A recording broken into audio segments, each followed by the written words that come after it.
বলছে তাহলে তুমি আমায় কথা দাও তুমি সারা জীবন ধরে আমায় ভাবে ভালোবাসবে।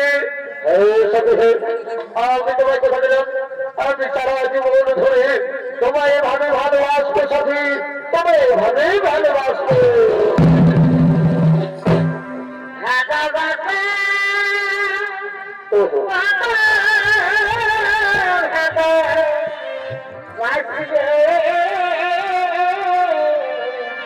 আরে